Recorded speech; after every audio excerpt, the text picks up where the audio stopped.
All right, so this is a joint work between me, Eric Chang, and then a few other people that I won't name because they're not here. But let's start by assessing our own mindfulness right now.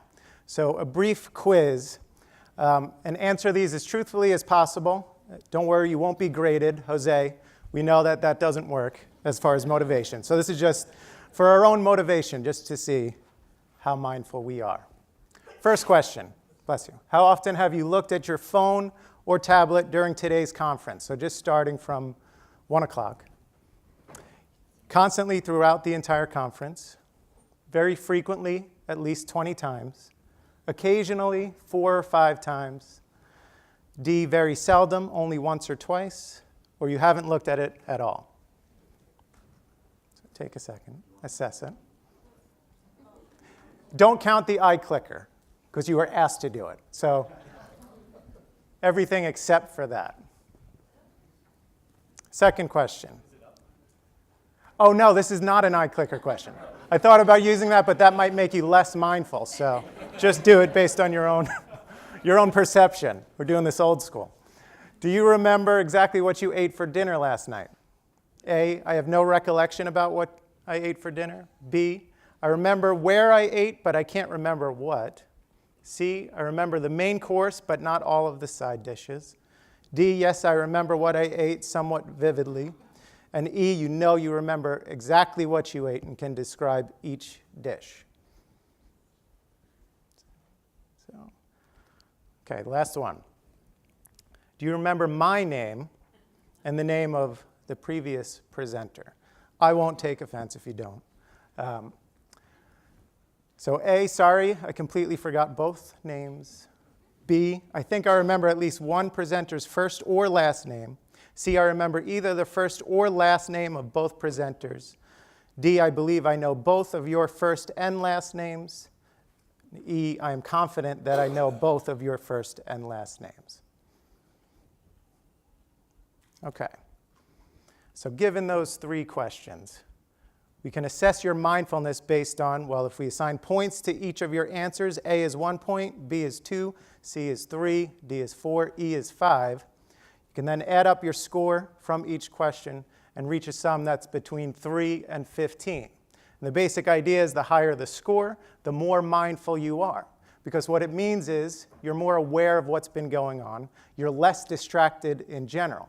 So this is the basis of what we do in this study, is to try and assess students' mindfulness levels based on how they answer these types of questions, and then evaluate that or correlate that to their performance in classes to see if there is some relationship between their own self-assessed mindfulness and their performance. So what is mindfulness? Here's the textbook definition. A mental state achieved by focusing one's awareness on the present moment while calmly acknowledging and accepting one's feelings, thoughts, and bodily sensations, used as a therapeutic technique. Now, this is a perfectly fine and accurate definition of mindfulness, but it's also a little long. You can think of mindfulness as the opposite of this, or this, or probably most familiar to this audience, this. I love it when they try and hide it, like they're just staring at their crotch instead of at a phone. And I'm not going to preach against technology. Of course, cell phones are awesome tools, and society is no doubt better off as a result of them. But there's also no doubt that they've made us more distracted, and they've made us less aware of what's going on around us, and that there's a cost associated with this. And it's not so much the devices themselves. It's, I think, the change in the expectations that have been engendered as a result, that I feel like people expect to be entertained all the time, or they expect to not be bored. And so if they do get bored easily, then they'll just quickly look at their phone and see what else is going on. And they expect to be in touch with everyone all the time and be aware of what's going on outside, which means by definition they're less aware of what's going on here, or what's going on around them at any moment. And so, well, as a result, there's been a lot of talk of mindfulness. There's almost like mindfulness fatigue now. This is a a cover from 2 years ago on Time magazine, The Mindful Revolution. The subtext is more descriptive. The science of finding focus in a stressed out, multitasking culture. There was a session at the World Economic Forum just devoted to mindfulness. A number of businesses have incorporated mindfulness directly into their corporations to offer mindfulness training to their employees because of the potential benefits. I even went to, it's kind of a side story, but I went to Epic Burger down the block last night. They say it's a more mindful burger. That's their tagline. I'm like, what is it? How can you make a burger mindful? I actually went in and I tried one. I ate the veggie burger and it tasted very mindful. It was interesting. So the consequences of constant distraction. This is from a study a few years ago by the Wall Street Journal. On average, employees visit Facebook 21 times, check their email 74 times per day. So they just tracked about 100 employees or several hundred employees. And this is just at work on their computer when they're supposed to be working. They found that a typical employee checked Facebook 21 times, checked email 74 times, which means, well, that doesn't include when they're not at work, but it also doesn't include how much they're checking it on their cell phones or other devices, right? Only on their computers. So it's just a constant, omnipresent force in our lives. And this has been shown by studies to challenge our ability to focus, our ability to learn, our ability to retain knowledge, and create and come up with new ideas. And so there are an enormous number of studies and a vast amount of literature out there that shows that those that have higher mindfulness levels, or at least the ability to remain calm and stay focused, also have lower stress levels, higher well-being. They report themselves at higher levels of well-being, improved physical health, and higher productivity. And so I mentioned that corporations have used mindfulness or used mindfulness training to try and improve the well-being of their employees. This is Google. His name is Chade-Meng Tan. This is an actual business card where his title is literally Jolly Good Fellow, which nobody can deny. And instead of me explaining what he does, hopefully if this video works, we'll let him explain what he does. And that's Chade-Meng Tan, a former engineer who's become kind of a mindfulness guru. As could only happen at a place like Google, his actual title is Jolly Good Fellow. Which nobody can deny. So what does a Jolly Good Fellow do? My job description is to enlighten minds, open hearts, and create world peace. That's your job description? That's my job description. I've heard that at some meetings at Google, you actually start out with moments of silence. We do.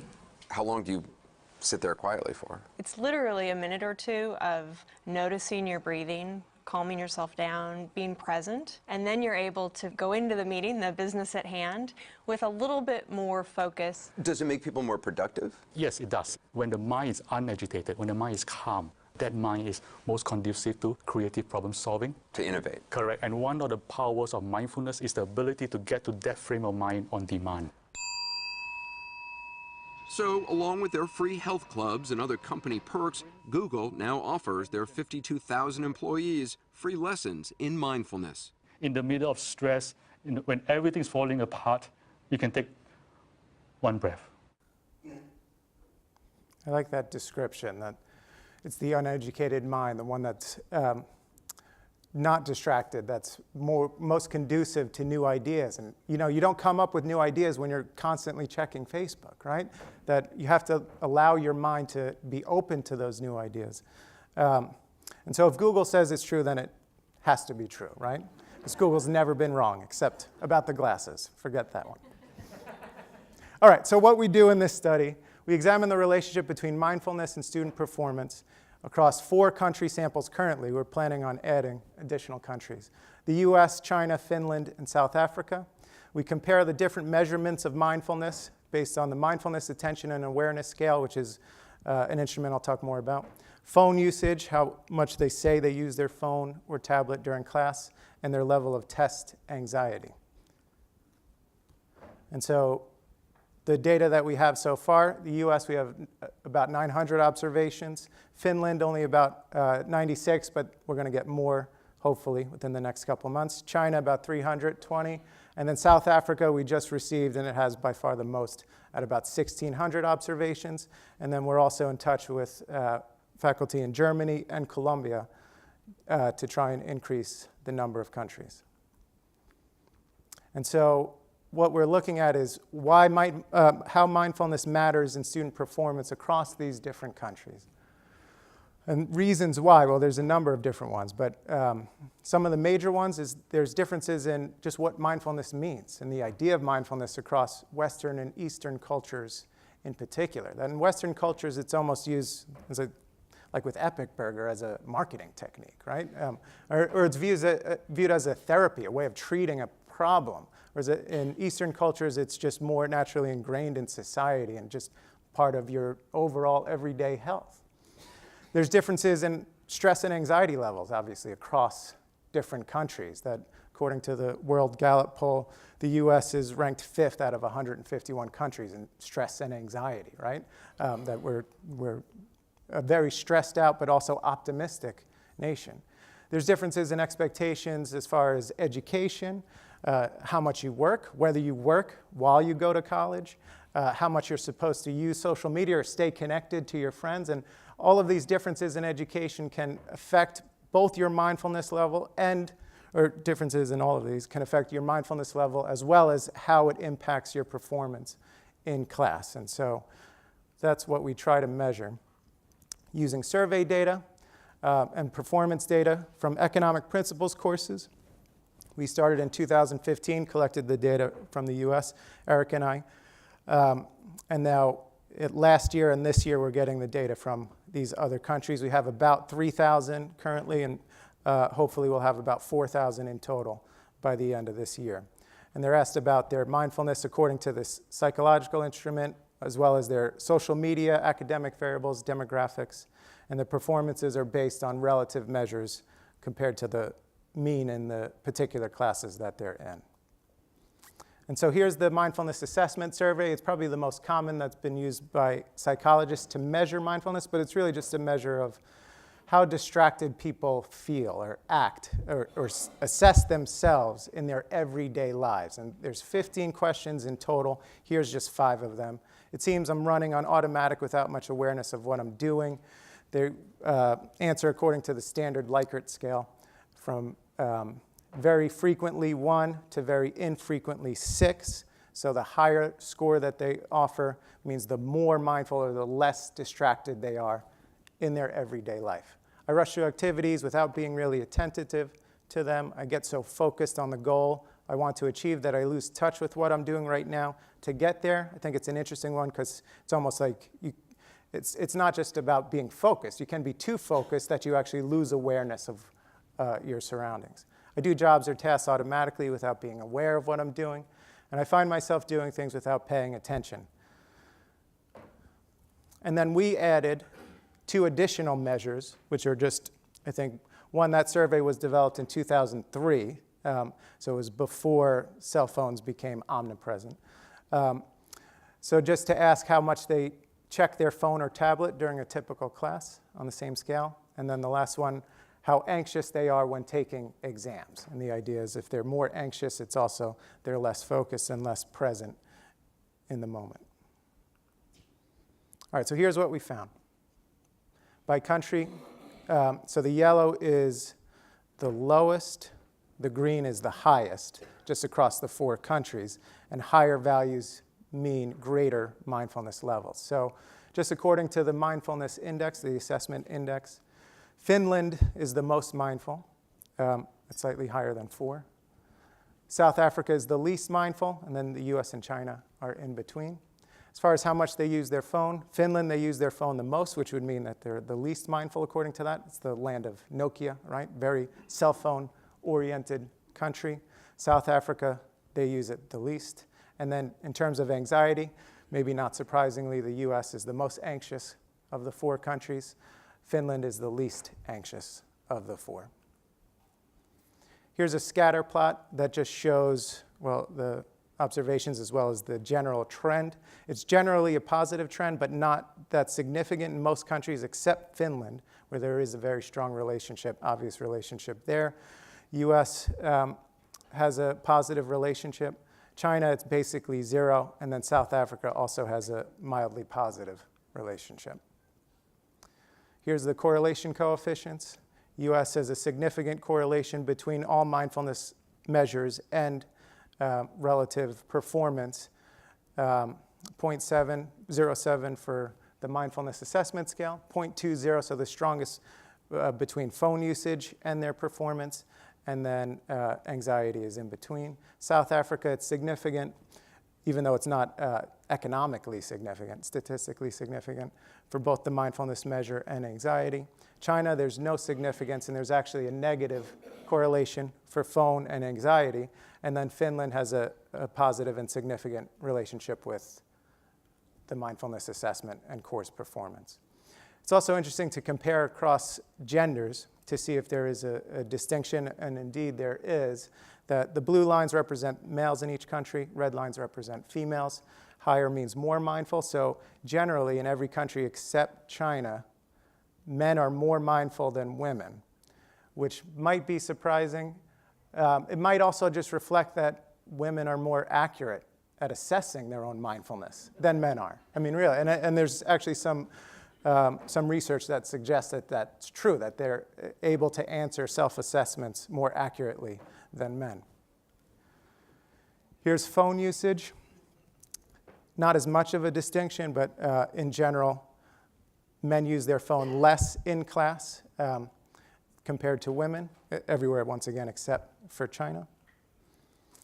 And then here's anxiety, or self-reported level of test anxiety. Same basic story. It's basically equivalent in China and in Finland, but in the US and in South Africa, mindfulness level is higher for men, or anxiety level is less for men. And then here's the correlation tables. There's a lot here. We don't have to go through all of them, but there are some interesting distinctions to point out.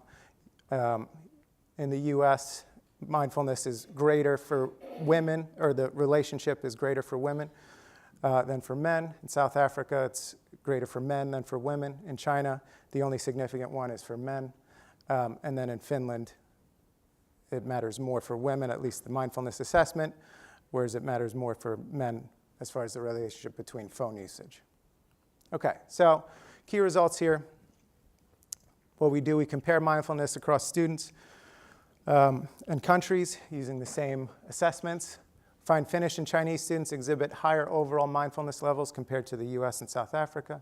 The effect on performance is the strongest in Finland statistically, the lowest in China. US phone and anxiety matters more than in other countries, and there are some interesting differences across genders. What we can take away from this, well, if we're to believe these results, we should encourage students to not use their cell phones as much, or to focus on the present moment. The idea that multitasking is a myth, right? That you can't really do multiple things at once. It just means you're doing it less well. Cultural differences exist in how people deal with stress, the stress levels, and how they consider mindfulness. We can discuss, I think we have a rare opportunity as economic instructors to actually incorporate the idea of mindfulness into our lectures, or talk about it with students in a way that's relevant to what we're talking about. Because what it really comes down to is the idea of opportunity costs, that you are giving up something every time you do anything else. Something as simple as looking at your phone, there's a value that's given up because it means you have less attention to devote towards other things, like this great lecture that I'm giving at any moment, right? And it also is consistent with the idea of active learning, right? The idea that we should try and maintain attention, and this is a battle that, well, was spoken about on the paddle, that we all have to try and deal with on an everyday basis in our classes. All right, so additional questions. We're still in the early stages for this paper. How does culture affect mindfulness? How much of it is learned versus how much are people born with? Can you be too mindful to a point where it hurts your performance? We're going to include other explanatory variables like age, whether you are married, whether you have kids, expand the data set to include those other countries, and then examine how mindfulness affects performance in these countries with different cultures and social norms. So with that, have a mindful day and a mindful burger if you want. Thanks.